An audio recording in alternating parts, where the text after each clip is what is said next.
단군, 나 원참 한국 친구들은 참 로맨틱해요. 곰이 사람이 되고 그 사이에서 태어난 인물이 국가를 세웠다니 말입니다. 옆자리에 북경대 리샤오밍 교수도 거들었습니다. 맞습니다. 중국 사료 어디에도 단군이라는 인물은 없습니다. 고조선, 그건 중국 변방의 작은 부족 수준이었을 뿐이에요. 그때였습니다. 잠깐만요. 방금 뭐라고 하셨습니까? 단군이 국가를 만든 적이 없다고요? 그렇다면 질문 하나 하죠.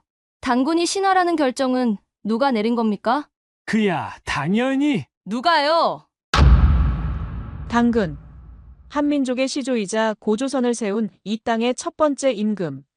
무려 4300년 전부터 이어져 온 우리 민족의 뿌리 말입니다. 그런데 놀랍게도 그는 오랜 세월 동안 단순한 신화 속 존재로만 치부되어 왔습니다. 도대체 왜 우리의 자랑스러운 조상이 실존을 의심받아야 했을까요? 그리고 왜 세계는 그 위대한 이름을 외면하고 무시해 왔을까요? 그러나 이제 모든 것이 바뀌고 있습니다. 미국 하버드 대학교. 세계 최고의 권위를 자랑하는 이 명문 대학에서 충격적인 발언이 나왔습니다. 빅토리아 케인 교수. 동양사 연구 분야에서 최고의 인재로 인정받는 이 저명한 학자가 최근 국제 학술 대회에서 폭탄 선언을 했습니다. 단군은 결코 신화가 아닙니다. 그는 실존했던 위대한 통치자였으며 고조선은 당시 동아시아 최고의 문명 국가였다. 이 발언이 전 세계 역사학계에 던진 충격파는 감히 상상을 초월했습니다. 서구 중심 역사관에 정면으로 도전하는 이 날카로운 주장. 과연 빅토리아 케인 교수는 어떠한 결정적 증거를 발견한 것일까요? 그리고 그 증거들이 말하는 지워진 단군의 진실은 도대체 무엇이었을까요? 그 충격적인 이야기 지금 시작합니다. 그 전에 잠깐 1초 만에 누를 수 있는 좋아요 버튼을 꾹 눌러주시면 영상 제작에 아주 큰 힘이 됩니다. 그럼 바로 시작하겠습니다. 미국 하버드대 국제고대사 포럼.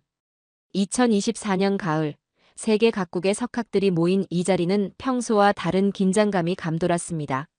단군, 하하하. 일본 도쿄대학의 다나카 교수가 비웃음을 터뜨렸습니다.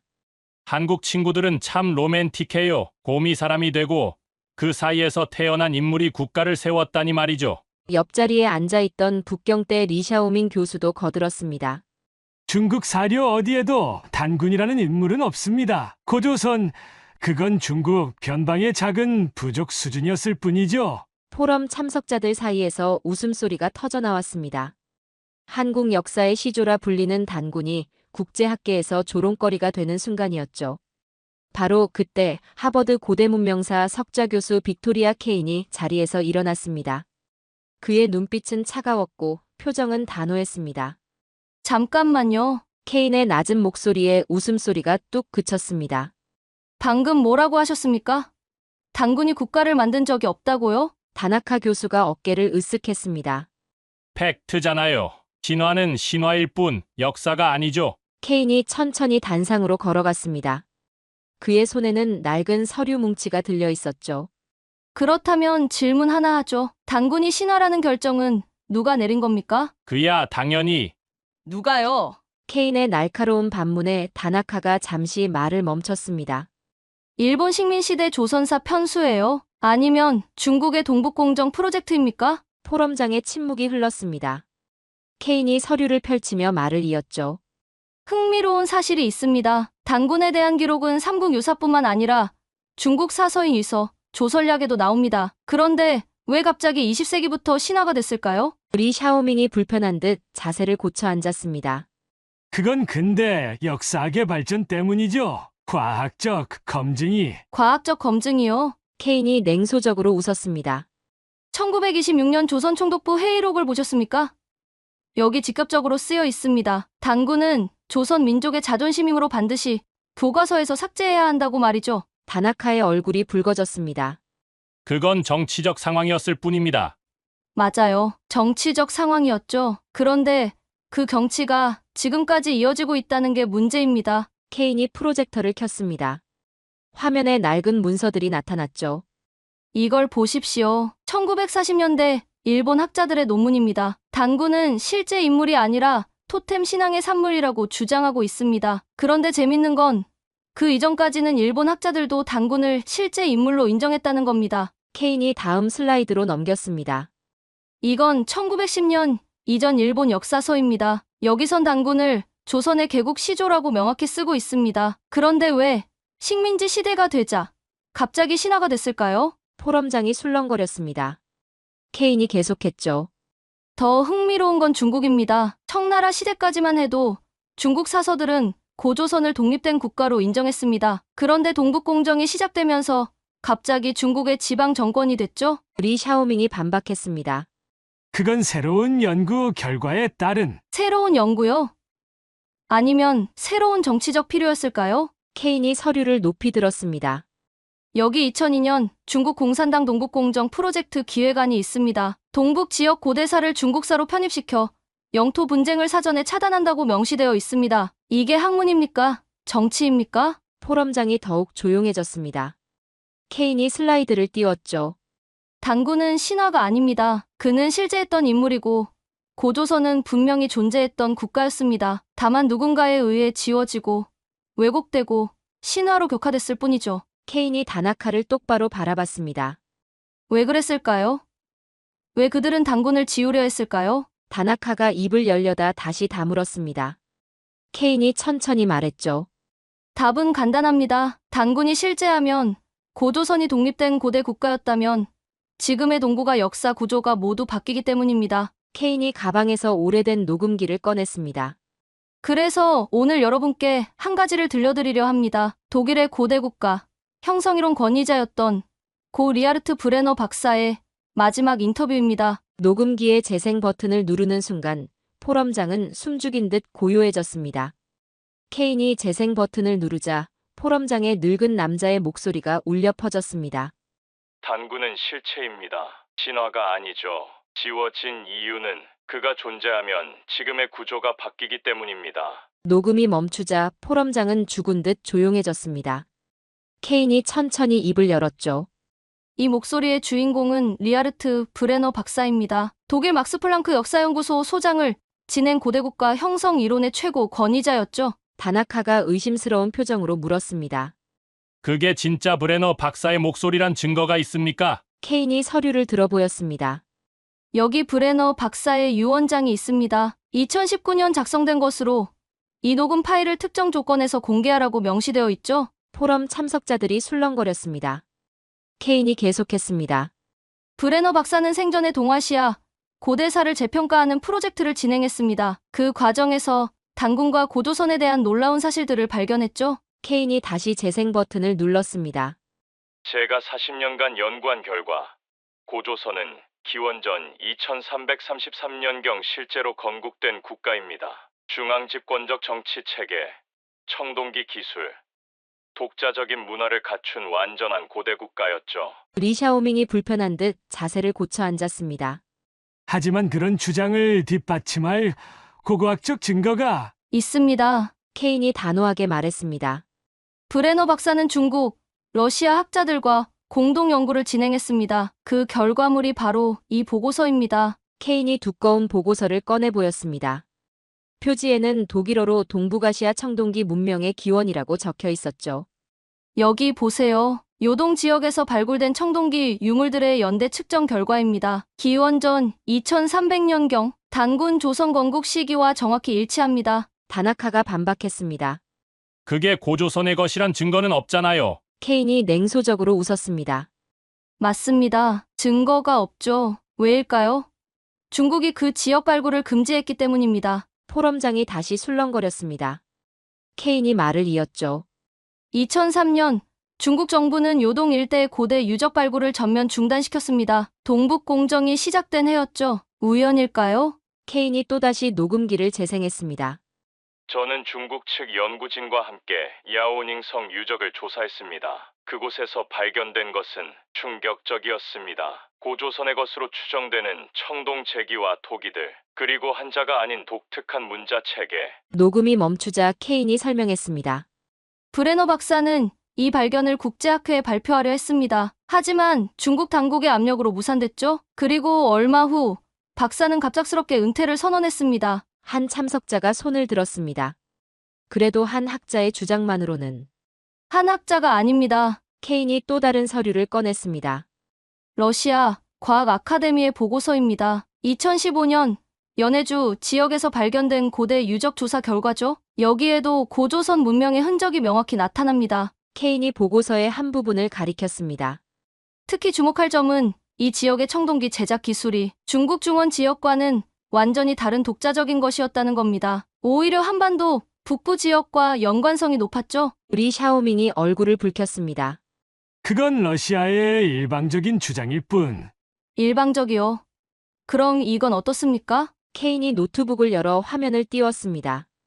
2018년 국제 유전자 분석 프로젝트 결과입니다. 시베리아와 만주, 한반도, 북부 지역 고대 인골의 DNA를 분석한 거죠. 결과가 흥미롭습니다. 화면에 복잡한 도표가 나타났습니다. 이 지역들의 고대 인류는 유전적으로 밀접한 관계를 보입니다. 그러나 중국 중원 지역과는 뚜렷이 구분되죠. 이게 무엇을 의미할까요? 포럼장이 숨죽인 듯 조용해졌습니다. 케인이 녹음기를 다시 켰습니다. 제가 이 연구를 포기할 수밖에 없었던 이유는 압력 때문이었습니다. 중국, 일본, 심지어 미국까지 그들은 진실이 밝혀지는 걸 원하지 않았습니다. 하지만 저는 믿습니다. 언젠가는 진실이 드러날 거라고. 녹음이 끝나자 케인이 참석자들을 둘러봤습니다. 브레너 박사는 몇 해 전 세상을 떠났습니다. 그는 마지막까지 단군과 고조선의 실체를 증명하려 했죠. 오늘 저는 그의 유지를 이어받아 이 자리에 섰습니다. 케인이 다나카를 향해 몸을 돌렸습니다. 이제 묻겠습니다. 단군은 정말 신화일까요? 아니면 누군가에 의해 신화로 만들어진 것일까요? 케인의 질문이 끝나자 다나카가 자리에서 벌떡 일어났습니다. 그래서 뭐가 어떻다는 겁니까? 한 독일 학자의 추측만으로 역사를 바꾸자는 건가요? 케인이 차분하게 대답했습니다. 추측이 아닙니다. 조직적인 은폐죠. 케인이 낡은 문서 뭉치를 들어올렸습니다. 표지에는 조선 사편수의 내부 회의록이라고 적혀 있었죠. 1925년부터 1938년까지 일본은 조선 사편수회를 통해 한국 역사를 체계적으로 왜곡했습니다. 여기 그 증거가 있습니다. 케인이 문서를 펼쳤습니다. 1926년 3월 15일 회의록입니다. 단군은 조선 민족의 정신적 지주이므로 반드시 신화로 극화시켜야 한다. 실제 인물로 인정할 경우 독립의식을 고취시킬 위험이 있다. 포럼장이 술렁거렸습니다. 케인이 계속했죠. 더 충격적인 건 이겁니다. 1928년 문서예요. 고조선 관련 유물과 문서는 발견, 즉시 본부로 이송하여 극비리에 처리한다. 다나카의 얼굴이 창백해졌습니다. 그건 전시 상황에서 전시요? 1928년이 전시였나요? 케인이 또 다른 문서를 꺼냈습니다. 이건 1932년 만주국 건국 직후 작성된 문서입니다. 만주 지역에서 발견되는 고조선 유물은 모두 은닉하고 대신 중국계 유물로 대체하라. 리 샤오밍이 끼어들었습니다. 일본의 과거사는 일본의 문제죠. 중국은 다릅니다. 정말 그럴까요? 케인이 노트북으로 시선을 돌렸습니다.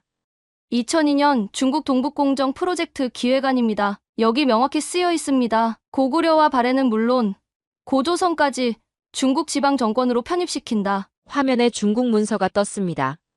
케인이 특정 부분을 확대했죠. 주목할 부분이 있습니다. 단군 신화는 중국의 요 임금 전설에서 파생된 것으로 해석한다. 이게 학문입니까? 정치입니까? 리 샤오밍이 반박했습니다. 그건 학술적 해석의 차이일 뿐. 학술적 해석이요. 그럼 이건 어떻게 설명하실 겁니까? 케인이 또 다른 문서를 보여줬습니다. 2004년 중국 교육부 지침입니다. 동북 지역 역사 교과서에서 단군 관련 내용은 모두 삭제하고 대신 기자조선서를 강조한다. 포럼장이 다시 한번 술렁거렸습니다. 케인이 말을 이었죠. 기자조선설이 뭔지 아십니까?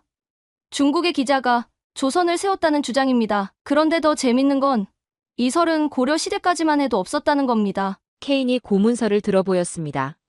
삼국유사를 보세요. 이련 스님은 명확히 쓰고 있습니다. 단군왕검이 나라를 세워 조선이라 했다. 기자는 그 이후에 등장할 뿐이죠. 한 참석자가 손을 들었습니다. 하지만 중국 사서에는 중국 사서요? 어느 시대 사서를 말씀하시는 겁니까? 케인이 준비한 자료를 펼쳤습니다. 한서 지리지를 보세요. 조선은 기자의 후예라고 되어 있죠. 그런데 더 오래된 사기는 뭐라고 할까요? 조선왕만이 연나라 사람 위만에게 나라를 빼앗겼다. 기자는 언급조차 없습니다. 케인이 참석자들을 둘러봤습니다. 이상하지 않습니까? 시대가 지날수록 기자의 비중이 커집니다. 왜일까요? 다나카가 불편한 듯 말했습니다. 그건 새로운 사료가 발견되면서 새로운 사료요? 아니면 새로운 필요였을까요? 케인이 날카롭게 반문했습니다.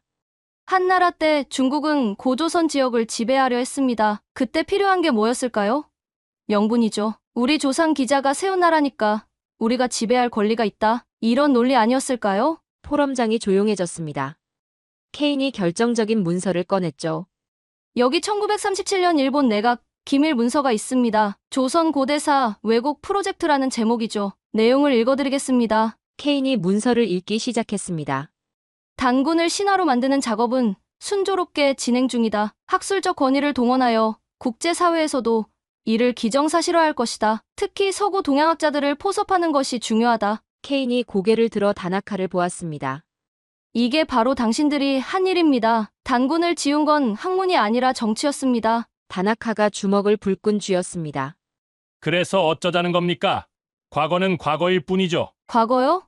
과거가 아닙니다. 현재 진행형이죠. 케인이 최신 자료를 들어보였습니다. 2023년 일본 문부과학성 검정 교과서입니다. 여전히 단군은 신화로만 나옵니다. 고조선은 아예 언급도 없죠. 왜일까요? 케인이 리 샤오밍을 향해 몸을 돌렸습니다. 중국은 어떻습니까? 2024년 중국 역사 교과서예요. 동북 지역 고대사에 고조선은 없습니다. 대신 고대 중국의 지방 부족들이라고만 나오죠. 케인이 목소리를 높였습니다. 이게 바로 현실입니다. 100년 전에 시작된 역사 왜곡이 지금도 계속되고 있다는 겁니다. 그리고 우리는 그것을 학문이라는 이름으로 포장하고 있죠. 포럼장에 무거운 침묵이 흘렀습니다. 케인이 말했습니다. 단군은 없는 게 아닙니다. 글을 지운 자들이 있을 뿐이죠. 문제는 우리가 언제까지 이 거짓에 동참할 것인가 하는 겁니다. 케인이 새로운 자료를 프로젝터에 띄웠습니다. 화면에는 고대국가 성립의 조건이라는 제목이 나타났죠. 이제 감정이 아닌 팩트로 이야기해봅시다. 고대 국가가 되려면 어떤 조건이 필요할까요? 케인이 첫 번째 항목을 가리켰습니다. 첫째, 중앙집권적 정치체제입니다. 둘째, 왕위 계승 시스템. 셋째, 독자적인 문화와 종교. 넷째, 경제 기반과 군사력이죠. 다나카가 비웃었습니다. 그래서요. 고조선이 그런 조건을 갖췄다는 증거가 있습니까? 있습니다. 그것도 아주 많이요. 케인이 첫 번째 문서를 꺼냈습니다. 먼저 중국 사료부터 봅시다. 삼국지 위서 동의전입니다. 조선우라 칭하는 왕이 있었다고 명시되어 있죠? 왕이 있었다는 건 정치체제가 있었다는 의미입니다. 리 샤오밍이 고개를 저었습니다. 그건 부족장 수준일 수도. 부족장이요. 그럼 이건 어떻게 설명하실 겁니까? 케인이 다른 문서를 보여줬습니다. 산해경을 보십시오. 조선은 연나라와 대등하게 교류했다고 나옵니다. 부족이 어떻게 제후국과 대등하게 교류합니까? 케인이 계속해서 자료를 제시했습니다. 관자라는 책도 있습니다. 기원전 7세기 문헌이죠. 조선은 문피라는 특산물을 생산한다고 나옵니다. 특산물 생산은 경제 기반이 있었다는 증거입니다. 한 참석자가 의문을 제기했습니다. 하지만 그게 단군 조선인지는. 좋은 지적입니다. 그럼 한국 사료를 봅시다. 케인이 낡은 책을 들어보였습니다. 삼국 유사입니다. 단군 조선의 왕계를 상세히 기록하고 있죠. 47대 왕까지 이어졌다고 나옵니다. 왕위 계승 시스템이 없었다면 가능했을까요? 다나카가 반박했습니다. 삼국유사는 13세기 책이잖아요. 너무 후대 기록 아닙니까? 맞습니다. 그래서 더 오래된 기록을 찾아봤죠. 케인이 놀라운 자료를 공개했습니다. 북한에서 발견된 고구려 시대 비문입니다. 시조 단군이 이래 2000년이라는 구절이 나옵니다. 고구려인들도 단군을 시조로 인식했다는 증거죠. 포럼장이 술렁거렸습니다. 케인이 더 충격적인 자료를 꺼냈습니다. 이건 러시아 과학 아카데미 보고서입니다. 연해주에서 발견된 기원전 10세기 유적 조사 결과죠. 케인이 보고서의 한 페이지를 확대했습니다. 여기 보세요. 성곽 유적과 함께 청동제 의기가 발견됐습니다. 특히 주목할 건 이 의기에 새겨진 문양입니다. 화면에 독특한 문양이 나타났습니다. 이 문양은 한반도 청동기에서만 발견되는 독특한 양식입니다. 중국과는 완전히 다른 독자적인 문화권이었다는 증거죠. 리 샤오밍이 불안한 듯 자세를 고쳐 앉았습니다. 그래도 그게 고조선의 것인지 확실합니다. 여기 결정적 증거가 있으니까요. 케인이 아주 특별한 자료를 꺼냈습니다. 2008년 중국 지린성에서 발견된 목간입니다. 중국 정부가 극비로 분류했던 자료인데 작년에야 일부가 공개됐죠? 케인이 목간 사진을 확대했습니다. 한자로 조선왕이라고 쓰여 있습니다. 탄소 연대 측정 결과 기원전 8세기 것으로 확인됐죠? 이 시기에 조선왕이라는 호칭을 쓸 수 있는 나라가 고조선 말고 또 있습니까? 다나카가 당황한 표정을 지었습니다. 그건 위조일 수도. 위조요. 중국 정부가 발견하고 중국 학자들이 검증한 건데요. 케인이 냉소적으로 웃었습니다. 아이러니하죠. 고조선을 부정하려던 중국이 오히려 고조선의 실체를 증명하는 증거를 발견한 겁니다. 케인이 다시 브레너 박사의 녹음 파일을 재생했습니다. 고조선은 동아시아에서 독립적으로 성립한 고대 국가입니다. 청동기 제작 기술, 독자적인 문자 체계, 중앙 집권적 통치 구조, 모든 면에서 완전한 국가였죠. 브레너 박사의 목소리가 이어졌습니다. 특히 주목할 점은 고조선의 영향력입니다. 만주와 한반도는 물론 연해주까지 미쳤죠. 이는 단순한 부족 연맹이 아니라 강력한 고대 제국이었음을 의미합니다. 녹음이 끝나자 케인이 말했습니다. 이제 정리해봅시다. 중앙집권 체제, 왕위 계승 시스템, 독자적 문화, 경제력과 군사력, 고조선은 모든 조건을 갖춘 완전한 고대 국가였습니다. 케인이 참석자들을 둘러봤습니다. 그런데 왜 우리는 이를 부정해왔을까요? 왜 당군을 신화로만 가르쳐왔을까요? 케인이 또 다른 자료를 보여줬습니다. 여기 답이 있습니다. 1941년 일본 군부 극비 문서입니다. 대동아공영권 구축을 위해서는 조선의 독자적 역사의식을 말살해야 한다. 당군과 고조선은 반드시 신화로 격화시켜야 한다. 케인이 문서를 내려놓으며 말했습니다. 학문이 아니라 정치였습니다. 진실이 아니라 의도였죠. 그리고 우리는 80년이 지난 지금도 그 거짓을 믿고 있습니다. 케인이 새로운 프레젠테이션을 시작했습니다. 화면에 동북공정의 실체라는 제목이 떴죠. 이제 현재 진행 중인 역사 왜곡을 들여다봅시다. 중국의 동북공정 프로젝트를 아십니까? 리 샤오밍이 방어적으로 대답했습니다. 동북공정은 순수한 학술 연구 프로젝트입니다. 동북 지역 역사를 체계적으로 정리하는 순수한 학술 연구요? 케인이 비웃었습니다. 그럼 이 문서는 어떻게 설명하실 겁니까? 2001년 중국 공산당 중앙위원회 기밀 문서입니다. 화면에 문서가 나타났습니다. 케인이 핵심 부분을 읽었죠.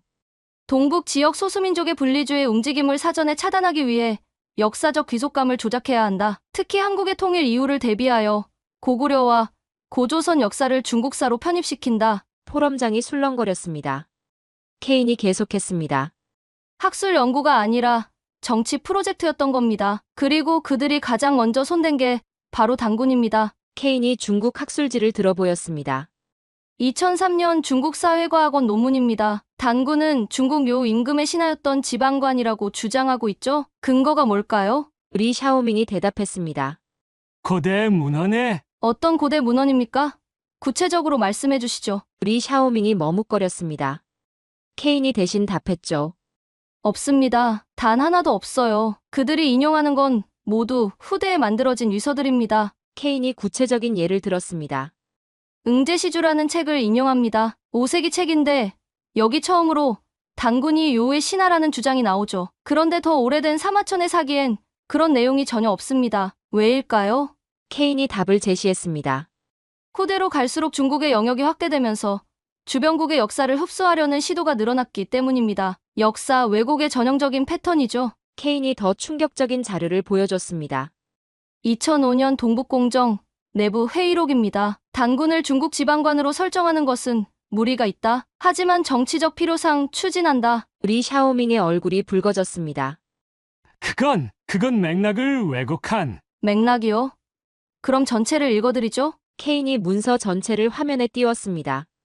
당군을 중국사에 편입시키면 고조선도 자연스럽게 중국 지방정권이 된다. 이는 향후 한반도 정세 변화에 대비한 역사적 명분을 확보하는 것이다. 이게 학문입니까? 한 참석자가 질문했습니다. 하지만 중국 측 주장도 일리가 있지 않을까요? 고대엔 국경이 모호했으니. 좋은 지적입니다. 그럼 객관적 기준으로 판단해봅시다. 케인이 새로운 자료를 준비했습니다. 유네스코 세계문화유산 등재 기준을 보겠습니다. 독자적 문화권을 판단하는 국제적 기준이죠. 케인이 항목들을 하나씩 체크했습니다. 독자적 건축 양식. 고조선의 지성묘는 중국과 완전히 다릅니다. 독자적 토기 문화. 민무늬 토기는 한반도 고유 양식이죠. 독자적 청동기 문화. 비파형 동검은 중국에선 발견되지 않습니다. 케인이 결론을 내렸습니다. 모든 객관적 지표가 고조선은 중국과 다른 독자적 문명권이었다고 말하고 있습니다. 그런데 중국은 왜 이를 부정할까요? 케인이 지도를 띄웠습니다. 현재 중국 영토의 30%가 역사적으로 한민족과 관련된 지역입니다. 만주, 내몽골 동부, 연해주 접경 지역이죠. 만약 고조선의 독자성을 인정하면 리 샤오밍이 항의했습니다. 그건 영토 문제와는 별개. 별개요? 그럼 이 문서는 뭡니까? 케인이 충격적인 문서를 공개했습니다. 2019년 중국 국가안전부 보고서입니다. 한반도 통일시 만주 지역 영유권 주장에 대비하여 역사적 명분을 강화해야 한다. 핵심은 단군과 고조선을 중국사로 편입시키는 것이다. 포럼장이 다시 술렁거렸습니다. 케인이 말을 이었죠. 이게 진실입니다. 단군을 신화로 만든 건 일본이었고 이를 이어받아 더 교묘하게 왜곡하는 건 중국입니다. 케인이 브레너 박사의 녹음을 재생했습니다. 단군은 동아시아 고대사의 핵심입니다. 그를 지우는 것은 한민족의 뿌리를 지우는 것이고 이는 곧 동북아 역사 전체를 왜곡하는 것입니다.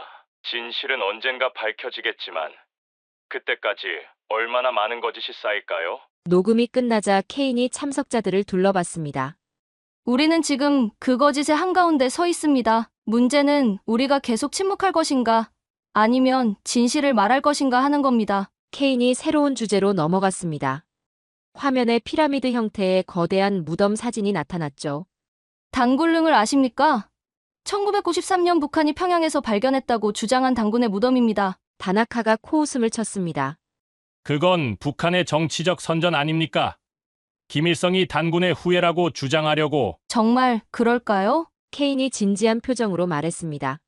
저도 처음엔 그렇게 생각했습니다. 하지만 자료를 검토하면서 생각이 바뀌었죠. 케인이 첫 번째 보고서를 꺼냈습니다. 1994년 러시아 과학 아카데미와 북한 사회과학원의 공동 발굴 보고서입니다. 정치적 선전이라고 하기엔 너무 과학적이고 체계적이죠. 보고서의 내용이 화면에 떴습니다. 6월의 방사성 탄소 연대 측정 결과 약 5,000년 전으로 확인됐습니다. 단군 시대와 일치하죠. 더 흥미로운 건 부장품입니다. 케인이 사진을 확대했습니다. 청동 거울, 옥제품, 그리고 독특한 문양의 토기들, 모두 고조선 시대 유물들과 양식이 일치합니다. 리 샤오밍이 의구심을 표했습니다. 하지만 북한이 조작했을 가능성은 그래서 저는 제3국 자료를 찾아봤습니다. 케인이 놀라운 문서를 공개했습니다. 2001년 독일 막스플랑크 연구소의 비공개 보고서입니다. 브레너 박사가 주도한 프로젝트였죠. 보고서에는 충격적인 내용이 담겨 있었습니다. 북한이 제공한 6월 샘플을 독립적으로 분석한 결과 연대 측정이 정확했습니다. 더 놀라운 건 유전자 분석 결과입니다. 케인이 DNA 분석 차트를 보여줬습니다. 이 6월의 유전자는 현대 한국인과 직접적인 연관성을 보입니다. 하지만 중국 한족과는 뚜렷이 구별되죠. 만약 조작이라면 이런 결과가 나올 수 없습니다. 다나카가 반박했습니다. 그래도 그게 단군이라는 증거는 맞습니다. 100% 확실하진 않죠. 하지만 더 중요한 발견이 있습니다. 케인이 지도를 띄웠습니다. 단군릉 주변에서 발견된 고인돌군입니다. 무려 40기가 넘는 거대한 고인돌들이 일정한 패턴으로 배치되어 있죠. 항공 사진이 화면에 나타났습니다. 이 배치를 분석한 결과 놀라운 사실이 발견됐습니다. 고인돌들이 특정 별자리를 가리키고 있었던 겁니다. 케인이 천문 프로그램을 실행했습니다. 5,000년 전 평양 하늘의 북두 칠성 위치와 정확히 일치합니다. 이런 정교한 천문 지식은 고도로 발달한 문명의 증거죠. 한 참석자가 손을 들었습니다. 하지만 그것도 우연의 일치일 수. 우연이요? 그럼 이건 어떻게 설명하시겠습니까? 케인이 또 다른 자료를 보여줬습니다. 2018년 일본 교토대학 연구팀의 보고서입니다. 그들도 단군릉의 신빙성을 의심했죠. 그래서 독자적으로 조사를 했습니다. 보고서 내용이 충격적이었습니다. 단군릉 주변 토양에서 발견된 꽃가루 화석을 분석한 결과 5,000년 전 이 지역에 대규모 재래가 있었다는 증거를 찾았습니다. 특정 식물들을 대량으로 사용한 흔적이 있었죠. 케인이 설명을 이었습니다. 이런 대규모 재래는 왕이나 종교, 지도자의 장례에서만 가능합니다. 단순한 무덤이 아니라는 증거죠. 리 샤오밍이 마지못해 인정했습니다. 그래도 그게 단군이라는 직접적 증거는 직접적 증거요? 있습니다. 케인이 가장 충격적인 자료를 꺼냈습니다. 2016년 중국 야오닝성에서 발견된 청동기 명문입니다. 중국 정부가 극비로 분류했던 자료죠. 화면에 고대 문자가 나타났습니다. 단군왕검께 바친다라고 쓰여 있습니다. 탄소 연대 측정 결과 4,800년 전 유물로 확인됐죠? 단군이 실존했다는 가장 직접적인 증거입니다. 다나카가 당황했습니다. 그럼 왜 중국은 이를 공개하지? 공개하면 동북공정이 무너지니까요. 케인이 브레너 박사의 녹음을 다시 틀었습니다. 단굴릉은 조작이 아닙니다. 오히려 너무 많은 증거가 발견돼서 각국이 은폐하고 있는 것이죠. 진실이 밝혀지면 동부가 고대사를 다시 써야 하니까요. 녹음이 끝나자 케인이 말했습니다. 북한이 단굴릉을 정치적으로 이용한 건 사실입니다. 하지만 그렇다고 단굴릉 자체가 가짜는 아닙니다. 오히려 진짜이기 때문에 더 많은 왜곡과 은폐가 필요했던 거죠. 케인이 참석자들을 둘러봤습니다. 고고학적 증거는 명확합니다. 단군은 신화가 아니라 실존 인물이었고 고조선은 5천년 전에 실제했던 고대 왕국이었습니다. 문제는 우리가 이 진실을 받아들일 준비가 되어 있는가 하는 것이죠. 케인이 더욱 심각한 표정으로 새로운 자료를 꺼냈습니다.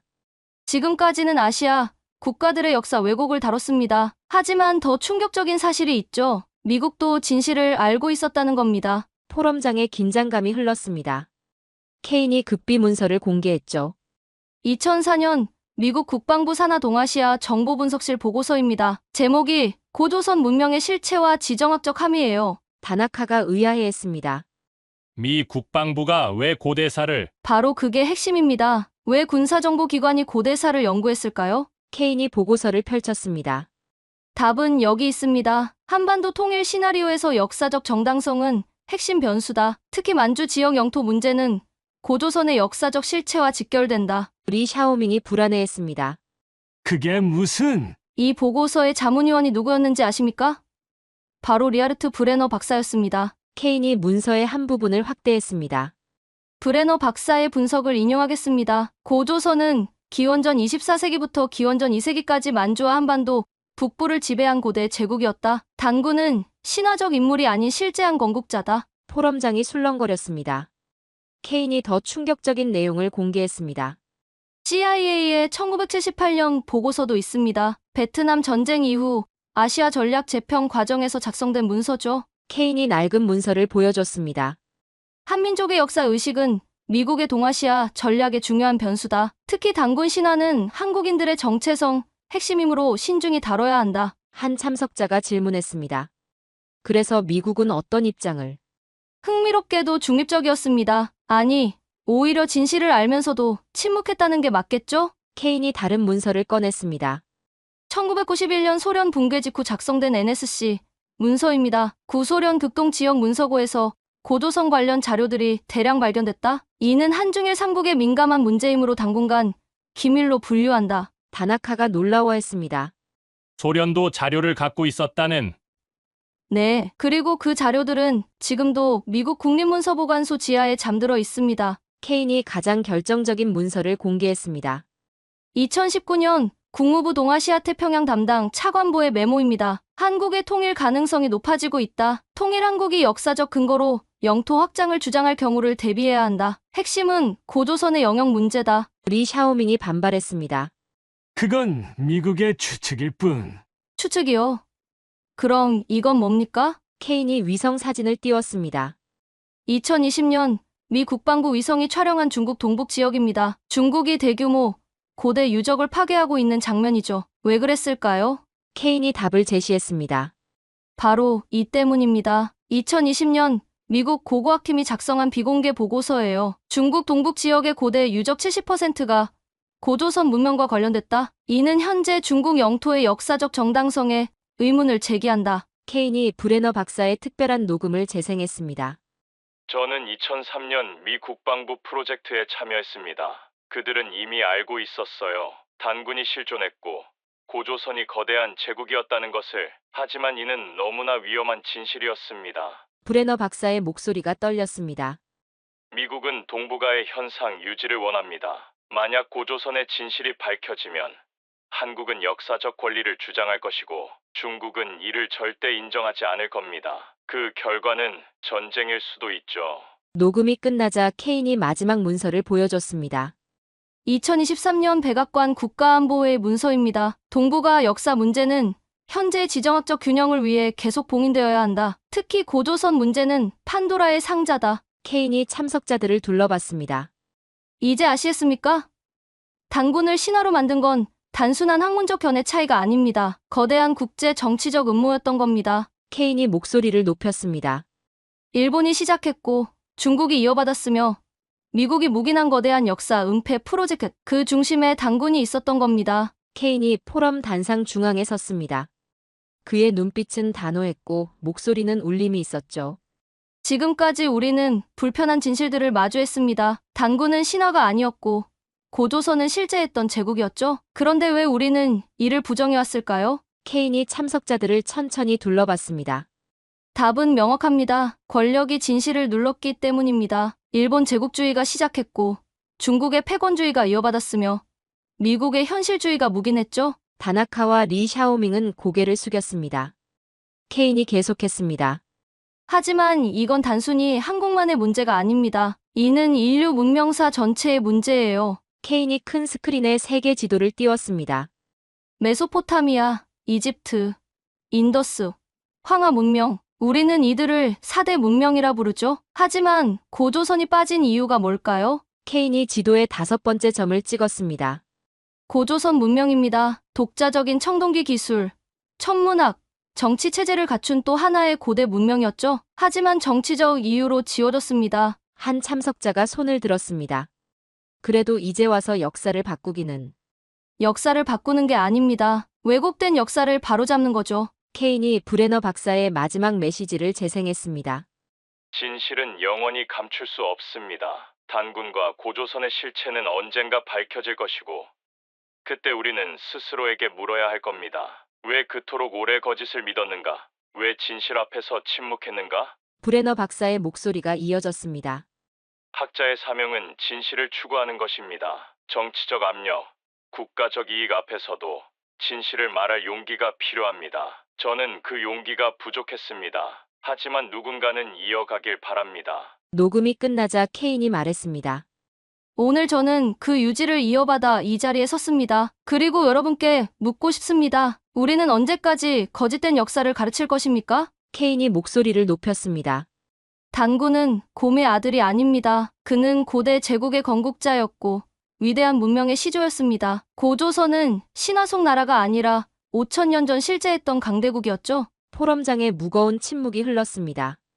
여기 하버드대 고대사연구소의 새로운 프로젝트 제안서가 있습니다. 고조선 문명, 재조명, 국제공동연구입니다. 저는 이제 정치적 압력에서 벗어나 순수하게 학문적으로 단군과 고조선을 연구하자고 제안합니다. 케인이 다나카와 리 샤오밍을 바라봤습니다. 일본과 중국의 참여도 환영합니다. 더 이상 과거에 갇혀있을 필요는 없습니다. 진실을 함께 찾아가면 됩니다. 몇몇 참석자들이 박수를 치기 시작했습니다. 박수 소리가 점점 커졌죠.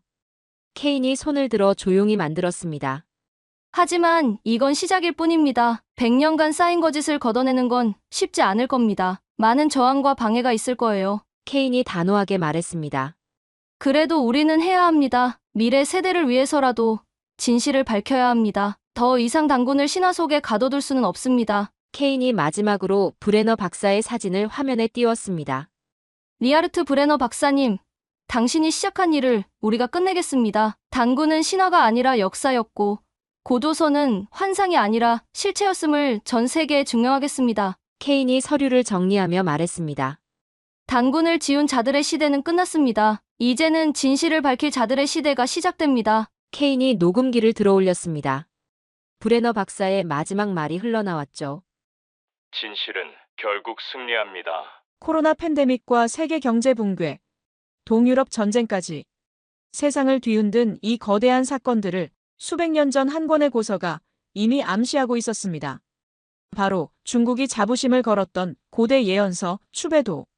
그런데 최근 영국의 한 국제학자가 충격적인 발표를 했습니다. 추배도는 중국이 아닌 한국을 가리키고 있다.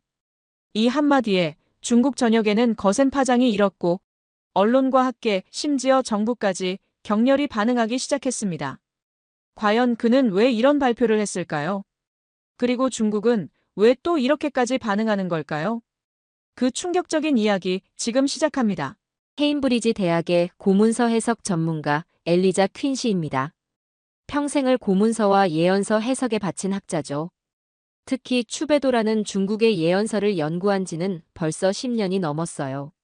추배도는 중국 청나라 시기에 제작된 비밀스러운 예언서로 중국의 미래와 세계 정세를 암시하는 그림과 시구들이 담겨 있다고 알려져 있습니다. 지난달 중국 베이징 대학의 한 학자로부터 매우 흥미로운 자료를 받았어요. 그것은 바로 추배도의 24번째 그림의 정밀 스캔본이었죠.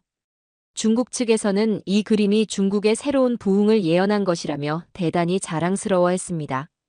하지만 스캔본을 자세히 살펴보던 중 이상한 점을 발견했어요. 이건 중국이 아닌 것 같은데. 그림 속에는 바다가 있었고 그 가운데 반도 형태의 땅이 보였습니다. 동쪽 바다에서는 기이한 불빛이 솟아오르고 있었죠. 그리고 무엇보다 그림 한편에 적힌 문자가 중국어가 아닌 다른 형태의 기호처럼 보였어요. 중국 측 학자들은 이것이 고대 중국 상형 문자의 변형이라고 주장했지만 제 직감은 달랐습니다. 밤새 자료를 분석하며 궁금증이 커져갔어요. 이 그림이 정말 중국을 의미하는 걸까? 다음 날 아침, 저는 베이징 대학의 왕 교수에게 연락했습니다. 이 그림에 대해 좀 더 논의하고 싶은데요. 혹시 이 그림이 다른 나라를 의미할 가능성은 없을까요? 놀랍게도 그 질문 이후 왕 교수와의 연락이 완전히 끊겼어요. 이메일도 전화도 받지 않았죠. 일주일 뒤에는 저의 연구 접근 권한마저 차단됐습니다. 이제 더 의심이 커졌어요. 무언가 숨기려는 듯한 이 태도 도대체 왜일까요? 결국 저는 일본, 프랑스, 한국의 동양학 학자들과 비공개 연구팀을 꾸렸습니다. 우리는 추배도 24번째 그림의 진실을 밝히기로 했죠. 특히 한국에서 온 김 교수의 도움이 컸어요. 그는 동아시아 예언서 전문가로 추배도에 관한 풍부한 지식을 가지고 있었습니다. 퀸시 박사, 이 그림 좀 보세요. 반도 형태가 한반도와 닮지 않았나요? 김 교수의 말에 저도 깜짝 놀랐어요. 정말 그런 것 같았습니다. 중국 학자들이 늘 중국 동부 해안이라고 주장했던 이 형태는 한반도와 매우 흡사했죠. 게다가 그림 속 기이한 문자들. 한국의 김 교수가 이를 보더니 흥분했어요. 이건 한글의 초기 형태와 유사합니다. 세종대왕이 한글을 창제하기 전 구상 단계의 모습과 비슷해요. 그리고 그림 아래 적힌 시구가 눈에 들어왔습니다. 바다 끝자락, 불의 기둥이 솟고 하늘은 세 개의 별을 향해 고개를 숙인다. 이 예언 문구는 무슨 의미일까요? 불의 기둥은 한국의 산업화를 상징하는 걸까요? 세 개의 별은 한중일 삼국을 의미하는 걸까요? 더 자세히 살펴보니 그림 측면에 또 다른 시구가 있었어요. 검은 산의 동쪽, 새 모양의 글자가 나라를 일으킨다. 검은 산이라면 백두산이 떠오르고 새 모양의 글자는 한글의 구조를 암시하는 듯 했습니다. 한글은 하늘, 땅, 사람이의 세 가지 기본 형태에서 발전했다는 이론이 있으니까요. 점점 더 많은 연결고리가 드러났어요. 그림 속 붉은 날개는 태극기를 상징하는 걸까요? 우리 연구팀은 점점 더 확신을 갖게 됐습니다. 이 예언은 한국을 말하고 있어요. 하지만 중국이 이걸 알고 숨기고 있었다면 그 이유는 무엇일까요? 이제 저는 더 깊은 탐구를 시작해야 했어요. 추배도의 24번째 그림이 품고 있는 비밀, 그리고 중국이 왜 이 진실을 감추려 했는지. 그 모든 것을 밝혀내고 싶었습니다. 우리 연구팀은 추배도 24번째 그림의 비밀을 풀기 위해 더 많은 전문가들을 초청했어요. 미국 예일 대학의 존슨 교수는 동양 고문서 분석의 권위자였고 독일 뮌헨 대학의 마이어 박사는 예언문학 연구의 최고 전문가였습니다. 우리는 매주 화상회의를 통해 연구 결과를 공유했죠. 여러분, 이 그림에서 세 번째 예언 문구를 발견했습니다. 제가 화면을 통해 새로운 발견을 공유하자 모두가 집중했어요. 그림의 오른쪽 하단에 숨겨져 있던 문구였습니다. 네 갈래 물줄기가 한 곳으로 모이고 거기서 세상의 병이 씻겨나간다. 김 교수가 흥분한 목소리로 말했어요. 한국의 한강, 낙동강, 금강, 영산강 4개의 주요 강을 의미하는 것 같습니다. 그리고 세상의 병이 씻겨나간다는 것은 혹시 최근 한국의 K방역을 예언한 것일까요? 존슨 교수도 동의했습니다. 한국은 코로나 대응에서 세계적 모범이 되었죠. 게다가 한국의 깨끗한 수돗물 시스템도 유명합니다. 이런 현대적 해석도 가능할 것 같네요. 연구가 진행될수록 더 많은 증거들이 쌓였어요. 특히 그림 속 붉은 날개 같은 형상이 한국의 태극기와 닮아 있다는 점이 흥미로웠습니다. 마이어 박사는 이 형상을 컴퓨터로 분석해 태극기의 사괴와 비교했죠. 놀랍게도 일치율이 89%에 달합니다. 이건 우연이라고 보기 어려워요. 우리의 연구는 순조롭게 진행되고 있었습니다. 하지만 곧 예상치 못한 문제가 발생했어요. 제 연구실 조교가 당황한 표정으로 들어왔죠. 퀸시 박사님, 중국 정부에서 공식 항의문이 왔습니다. 그리고 베이징 대학에서도 연락이 왔는데 우리의 연구를 즉시 중단해달라고 요청했어요. 이틀 후에는 학술지에 투고했던 우리의 초기 분석 논문이 이유 없이 게재 거부당했습니다. 더 이상한 것은 중국 학술 사이트에서 추배도 관련 자료들이 하나둘씩 사라지기 시작했다는 점이었어요. 그들이 역사를 지우고 있어요. 마이어 박사의 말에 모두가 동의했습니다. 이제 우리는 단순한 학술 연구를 넘어 의도적으로 감춰진 진실을 찾는 임무를 떠맡게 된 것 같았어요. 어느 날 밤 한국의 김 교수로부터 긴급한 연락이 왔습니다. 그의 목소리는 흥분으로 떨리고 있었어요. 퀸시 박사, 4번째 예언 문구를 발견했습니다. 제가 한국의 오래된 사찰에서 추배도 관련 문헌을 찾았는데 거기에 24번째 그림에 대한 언급이 있었어요. 김 교수가 찾아낸 예언 문구는 이러했습니다. 적막한 대지 위, 붉은 날개가 춤춘다. 사람들은 이를 보며 눈물을 흘린다. 붉은 날개는 분명 태극기를 의미하는 것 같았고 눈물을 흘리는 사람들은 무엇을 의미할까요? 우리는 한국 근현대사를 연구했어요. 일제강점기 시절 태극기를 들고 독립을 외치던 3.1절 운동, 그리고 그 후 수많은 독립운동가들의 눈물과 희생.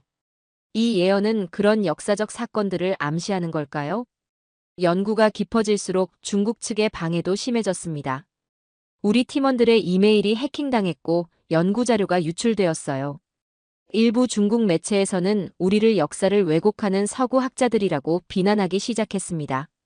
이제 선택해야 할 때가 온 것 같네요. 제가 연구팀에게 말했어요. 우리가 발견한 것을 세상에 알릴까요? 아니면 이대로 연구를 중단할까요? 모든 팀원들의 의견은 일치했습니다. 진실은 밝혀져야 한다고요. 그래서 저는 BBC와의 인터뷰를 결정했어요. 이것이 얼마나 큰 파문을 일으킬지는 그때까지만 해도 상상하지 못했습니다. BBC와의 인터뷰 날짜가 다가오자 긴장감이 고조됐어요. 중국 측에서는 우리 연구를 서구의 음모라고 비난하는 성명을 발표했습니다. 심지어 저와 다른 연구자들의 학문적 배경까지 의문을 제기하며 공격했죠. 하지만 이제 돌이킬 수 없었어요. 진실을 세상에 알려야 했습니다. 인터뷰 당일, 저는 추배도 24번째 그림과 우리가 발견한 4개의 예언 문구를 가지고 BBC 스튜디오에 도착했어요. 생방송이 시작되자 제 심장은 빠르게 뛰었습니다. 오늘 저희 스튜디오에 모신 엘리자 퀸시 박사는 중국의 오래된 예언서, 추배도에 숨겨진 그림에 대한 충격적인 연구 결과를 발표하실 예정입니다. 진행자의 말에 이어 제가 연구 결과를 설명하기 시작했어요. 우리 연구팀은 추배도의 24번째 그림이 중국이 아닌 한국을 가리키고 있다는 증거를 발견했습니다. 그림 속 지형, 문자, 그리고 예언 문구들이 모두 한국의 역사와 문화를 암시하고 있어요. 스크린에는 그림과 함께 우리가 발견한 예언 문구들이 차례로 표시됐습니다. 특히 5번째 예언 문구를 세상에 처음으로 공개했어요. 큰 북이 울리기 전 아이들은 웃고 늙은이는 길을 밝힌다. 저는 이 문구의 의미를 설명했습니다. 이 예언은 한국의 효 문화, 그리고 세대 간 조화를 암시하는 것으로 보입니다. 한국은 전통적으로 노인 공경을 중요시하는 문화를 가지고 있으며 현대에도 고령 친화적 사회를 구축하려는 노력을 보여주고 있죠. 인터뷰어가 물었어요. 그렇다면 왜 중국은 이 그림의 의미를 숨기려 했다고 생각하십니까? 잠시 생각한 후 대답했습니다. 중국은 오랫동안 동아시아의 중심 국가로서의 지위를 유지해왔어요. 그런데 추배도와 같은 권위 있는 예언서에서 미래의 중심은 한국이라는 메시지를 발견한다면 이는 그들의 역사관과 세계관의 도전이 될 수 있습니다. 인터뷰가 생중계되는 동안 소셜미디어에서는 우리의 연구가 폭발적인 관심을 받기 시작했어요. 특히 한국에서는 추배도 24번째 그림이 실시간 검색어 1위에 올랐다는 소식이 전해졌습니다. 방송이 끝난 후 연구팀은 긴급 화상회의를 열었어요. 마이어 박사가 흥분한 목소리로 말했습니다. 여러분, 우리 연구가 전 세계적인 화제가 되고 있어요. 그런데 더 중요한 소식이 있습니다. 일본 교토의 한 사찰에서 추배도 관련 문서가 발견됐는데 거기에 6번째 예언 문구가 기록되어 있었어요. 모두가 귀를 기울였습니다. 마이어 박사는 천천히 예언 문구를 읽어 내려갔어요. 강철보다 단단한 마음이 검은 돌 위에 나라를 새긴다. 김 교수가 즉시 해석을 제시했습니다. 이건 한국의 독립운동과 항일 정신을 의미하는 것 같습니다. 검은 돌은 일제강점기의 암흑기를, 강철보다 단단한 마음은 결코 굴하지 않았던 한국인의 정신을 상징하는 거죠. 존슨 교수도 흥미로운 점을 지적했어요. 한국은 UNESCO 세계 문화유산으로 등재된 것들이 많습니다. 이런 문화적 가치와 역사적 유산을 돌에 새긴다는 표현과 연결시켜 볼 수도 있겠네요. 인터뷰 이후 반응은 양극단으로 나뉘었습니다. 중국 관영 매체들은 우리의 연구를 강하게 비판했고 일부 서방 학자들도 의문을 제기했어요. 하지만 많은 국제 언론과 학자들은 우리의 해석이 너무 구체적이고 설득력 있다며 지지했습니다. 소셜미디어에서는 이거 한국 이야기 맞잖아. 소름 돋는다와 같은 댓글들이 쏟아졌어요. 특히 해외에 거주하는 한국인들은 우리의 연구를 열렬히 지지했습니다. 이제 돌이킬 수 없는 강을 건넌 것 같았어요. 중국이 숨기려 했던 추배도 24번째 그림의 비밀이 세상에 드러나기 시작했습니다. 그리고 이것은 단순한 학술적 발견을 넘어 동아시아의 역사와 미래에 대한 새로운 시각을 제시하고 있었어요. BBC 인터뷰 이후 일주일 동안 상황은 더욱 복잡해졌어요. 중국 정부는 공식 성명을 통해 우리의 연구를 음모론이라 비난했고 베이징 대학은 저와의 모든 학술 교류를 중단한다고 발표했습니다. 하지만 예상치 못한 일도 벌어졌어요. 한국, 일본, 대만의 학자들이 자국에 보관된 추배도 관련 자료들을 공개하기 시작한 겁니다. 특히 서울대학교의 박 교수팀이 공개한 자료는 충격적이었어요. 1920년대 일제강점기 시절 한 독립운동가가 남긴 일기에 추배도 24번째 그림에 대한 언급이 있었던 겁니다. 일본인들이 조선의 미래를 예언한 고문서를 압수해 갔다. 그들은 우리의 미래가 밝을 것을 두려워하는 것 같다. 이 기록은 추배도 24번째 그림이 실제로 오래전부터 한국과 연관되어 있었음을 보여주는 역사적 증거였습니다. 저는 즉시 이 자료를 연구팀과 공유했어요. 여러분, 이건 큰 발견입니다. 추배도 24번째 그림이 한국을 가리킨다는 우리의 가설이 더욱 힘을 얻게 되었어요. 다음 날, 도쿄대학의 타나카 교수로부터 또 다른 중요한 정보가 도착했습니다. 메이지 시대 일본 학자의 비공개 연구 노트에서 7번째 예언 문구를 발견했다는 거였어요. 하늘 아래 가장 낮은 곳에서 빛이 태어난다. 그 빛은 곧 모든 왕을 잠재운다. 타나카 교수의 해석이 이어졌습니다. 메이지 시대 학자는 이 구절을 조선은 지금 일본의 지배 아래 있지만 언젠가 강대국이 될 것이라고 해석했어요. 그래서 이 문서는 비밀로 분류되었던 겁니다. 이 해석은 현대 한국의 모습과 묘하게 일치했어요. 한때 식민지였던 작은 나라가 경제 강국으로 성장하고 K-팝, K-드라마 등 문화적 영향력을 전 세계에 미치는 현실이 빛이 태어나 모든 왕을 잠재운다는 예언과 겹쳐 보였습니다. 연구의 열기가 높아지는 가운데 중국의 대응도 더욱 강경해졌어요. 중국 소셜미디어에서는 추배도 관련 검색어가 모두 차단됐고 국영 TV에서는 우리 연구를 비난하는 특집 프로그램까지 방영했습니다. 그러던 어느 날 한 중국 학자로부터 익명의 이메일을 받았어요. 내용은 충격적이었습니다. 퀸시 박사님, 저는 베이징 대학의 연구원입니다. 사실 중국 고문서 보관소에는 추배도 24번째 그림에 대한 더 많은 자료가 있습니다. 1950년대 문화대혁명 시기에 이 자료들이 봉건적 미신으로 분류되어 대부분 파기되었지만 일부는 비밀리에 보존되었어요. 그 중에는 8번째 예언문구도 포함되어 있습니다. 그 중국 학자는 마지막 예언문구를 알려주었어요. 모든 문이 닫힐 때 사람들은 그를 부른다. 그는 말을 하지 않고 행동으로 세상을 이긴다. 이 문구는 현대 한국의 모습을 놀랍도록 정확하게 묘사하고 있었습니다. 경제 위기나 팬데믹 같은 모든 문이 닫힐 때 세계가 한국의 혁신적 해결책을 찾았던 것, 그리고 한국이 말보다 행동으로 세계 시장에서 인정받게 된 과정이 그대로 담겨 있었어요. 이제 우리는 8개의 예언 문구를 모두 확보했습니다. 그리고 이 모든 문구가 가리키는 방향은 단 하나였어요. 바로 한국이었습니다. 연구팀은 최종 보고서를 작성하기로 결정했어요. 우리의 목표는 학술적 진실을 밝히는 것이었고, 이제 그 증거들이 충분히 모였다고 판단했습니다. 각국 학자들의 분석, 역사적 문서들, 그리고 현대 한국의 모습과 맞아떨어지는 예언 문구들. 이 모든 것이 추배도 24번째 그림의 비밀을 풀어내고 있었어요. 하지만 이 연구를 세상에 발표하는 것이 그리 쉽지만은 않을 것이라는 걸 알았습니다. 중국의 반발은 더욱 거세질 테고 학계 내에서도 논쟁이 격화될 것이 분명했어요. 그럼에도 불구하고 우리는 진실을 향해 한 걸음 더 나아가기로 했습니다. 최종 연구 보고서를 준비하는 동안 상황은 더욱 긴박하게 돌아갔습니다. 전 세계 언론에서 지속적으로 저희 연구팀의 인터뷰를 요청했고, 소셜 미디어에서는 관련 영상과 글이 폭발적으로 확산되고 있었어요. 특히 한국에서의 반응은 뜨거웠습니다. 서울 광화문에서는 자발적인 문화 행사가 열리기도 했죠. 퀸시 박사님, CNN에서 긴급 토론 프로그램에 초대했습니다. 조교의 말에 저는 잠시 망설였어요. 더 많은 노출이 연구의 진실성에 도움이 될까요? 하지만 이미 시작된 논쟁의 불길을 피할 수 없다는 것을 알았습니다. 결국 CNN 출연을 수락했어요. 프로그램에는 저 외에도 중국 베이징 대학의 리 교수, 미국 하버드 대학의 스미스 교수, 그리고 한국 서울대학교의 김 교수가 참석했습니다. 토론은 예상대로 치열했어요. 리 교수가 먼저 공격적으로 나섰습니다. 퀸시 박사의 연구는 역사적 사실을 왜곡하고 있습니다.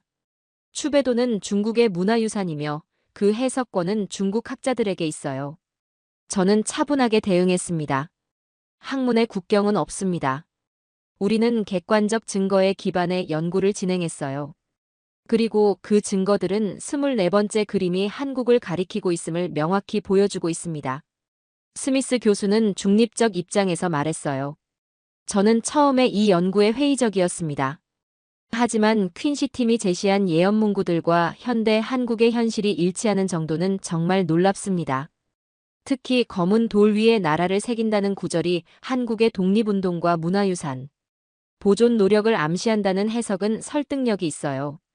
김 교수는 역사적 관점을 추가했습니다. 한국에는 오랫동안 동방의 빛이 될 것이라는 예언들이 전해져 왔어요. 최근 발견된 일제강점기 독립운동가의 일기에서도 추배도에 대한 언급이 나옵니다. 이는 추배도 24번째 그림이 적어도 100년 전부터 한국과 연관되어 있었음을 보여주는 증거입니다. 토론이 백열화되는 가운데 저는 마지막 발언 기회를 얻었어요. 그때 가장 강력한 증거를 공개했습니다. 지금까지 공개하지 않은 사실이 있습니다. 우리 연구팀은 추배도 원본의 특수 잉크 분석을 실시했어요. 그 결과 24번째 그림에 사용된 안료 중 일부가 한반도에서만 발견되는 광물에서 추출한 것임을 확인했습니다. 이는 이 그림이 처음부터 한국과 연관되어 있었음을 보여주는 물리적 증거입니다. 이 발언은 토론의 흐름을 완전히 바꿔놓았어요. 중국 측에서도 반박하기 어려운 과학적 증거였기 때문입니다. 방송이 끝난 후 더 많은 학자들이 우리 연구를 지지하기 시작했습니다. 그날 밤 영국으로 돌아오는 비행기 안에서 저는 깊은 생각에 잠겼어요. 이 연구가 단순한 학문적 발견을 넘어 더 큰 의미를 가진다는 것을 느꼈습니다. 역사는 항상 승자에 의해 쓰여왔지만 때로는 감춰진 진실이 수면 위로 드러나는 순간이 있습니다. 추베도 24번째 그림의 발견이 바로 그런 순간이었죠. 케임브리지에 도착하자마자 놀라운 소식이 기다리고 있었어요. 중국 내부에서도 변화의 바람이 불기 시작한 것입니다. 베이징 대학의 몇몇 용기 있는 학자들이 공개적으로 우리 연구의 타당성을 인정했고, 심지어 중국 내 일부 미디어에서도 조심스럽게 우리의 연구 결과를 소개하기 시작했습니다. 가장 놀라운 건 중국 고문서. 보관소에서 일하는 젊은 학자들이 비공개로 더 많은 자료를 공유해주기 시작했다는 점이었어요. 그들은 역사적 진실은 감출 수 없다며 우리 연구를 지지했습니다. 이제 우리 연구팀은 더 큰 도전을 앞두고 있었어요. 최종 연구 결과를 국제학술지에 발표하는 일이었습니다. 그리고 그 과정에서 예상치 못한 지원자들을 만나게 될 줄은 그때까지만 해도 몰랐죠. 국제학술지 발표를 준비하는 동안 연구팀의 뜻밖의 지원자가 나타났어요. 옥스퍼드 대학의 명예교수 제임스 윌슨 박사였습니다. 윌슨 박사는 동양 예언문학의 대가로 50년 넘게 이 분야를 연구해온 원로 학자였죠. 퀸시 박사, 당신의 연구에 깊은 관심이 있습니다. 제가 가진 자료가 도움이 될 수 있을 것 같아요. 윌슨 박사가 보내온 자료는 놀라웠습니다. 1930년대 그의 스승이었던 학자가 중국과 한국을 여행하며 수집한 문서들이었어요. 그 중에는 추베도 24번째 그림에 대한 언급과 함께 일제강점기, 조선인 학자들이 비밀리에 연구한 내용도 포함되어 있었습니다. 이 자료들은 50년 넘게 봉인되어 있었어요. 제 스승님은 때가 되면 공개하라고 하셨죠. 그때가 바로 지금인 것 같습니다. 윌슨 박사의 자료는 우리 연구에 결정적인 역사적 근거를 제공했어요. 특히 1920년대 조선의 독립운동가들이 추베도 24번째 그림을 민족의 희망으로 해석했다는 기록은 매우 중요했습니다. 이 새로운 자료들을 바탕으로 우리 연구팀은 최종 논문을 완성했어요. 제목은 추베도 24번째 그림 한국을 예언하다였습니다. 논문은 내추럴 히스토리에 제출됐고 예상대로 격렬한 심사 과정을 거쳤어요. 중국 측 심사위원들은 거부 의견을 냈지만 다른 국가의 심사위원들은 우리 연구의 과학적 엄밀성과 역사적 증거의 탄탄함을 높이 평가했습니다. 마침내 논문이 게재 승인되었다는 소식을 들었을 때 연구팀 모두가 환호했어요. 이제 학술적으로도 우리의 연구가 인정받게 된 것입니다. 논문 발표 이후 저는 한국을 방문하라는 초청을 받았습니다. 서울대학교에서 열리는 국제학술대회의 기조연설자로 초빙된 것이죠. 한국은 처음 방문하는 나라였기에 설렘과 긴장이 교차했어요. 인천공항에 도착했을 때 저를 맞이한 광경은 상상을 초월했습니다. 수많은 언론사들과 함께 추베도 연구에 감사합니다라는 플래카드를 든 시민들까지 있었어요. 공항에서 호텔로 이동하는 동안 거리마다 관련 현수막이 걸려 있는 것을 보고 이 연구가 한국인들에게 얼마나 큰 의미인지 실감했습니다. 학술대회 당일 강당은 빈자리 없이 가득 찼어요. 저는 차분하게 우리의 연구 과정과 발견한 예언 문구들, 그리고 그것이 한국의 역사와 현재에 어떻게 연결되는지 설명했습니다. 특히 모든 문이 닫힐 때 사람들은 그를 부른다. 그는 말을 하지 않고 행동으로 세상을 이긴다라는 마지막 예언 문구는 현대 한국의 모습을 놀라울 정도로 정확하게 묘사하고 있습니다. 경제 위기나 팬데믹 같은 글로벌 도전에서 한국이 보여준 혁신적 해결책과 실용적 접근이 바로 행동으로 세상을 이기는 모습이 아닐까요? 청중들은 열렬한 박수로 화답했어요. 질의응답 시간에는 다양한 질문이 쏟아졌습니다. 그 중에서도 한 노교수의 질문이 특히 인상적이었어요. 퀸시 박사님, 중국이 이 예언을 숨기려 했던 진짜 이유는 무엇이라고 생각하십니까? 잠시 생각한 후 대답했습니다. 역사적으로 중국은 자신들을 세계에, 적어도 동아시아의 중심으로 여겨왔어요. 중국이라는 이름 자체가 중심의 나라를 의미하지 않습니까? 그런데 자국의 고대 예언서가 미래의 중심이 한국이 될 것이라 예언했다면 이는 그들의 역사관과 세계관의 근본적인 도전이 됐을 겁니다. 학술대회 이후 한국의 여러 도시를 방문할 기회를 가졌어요.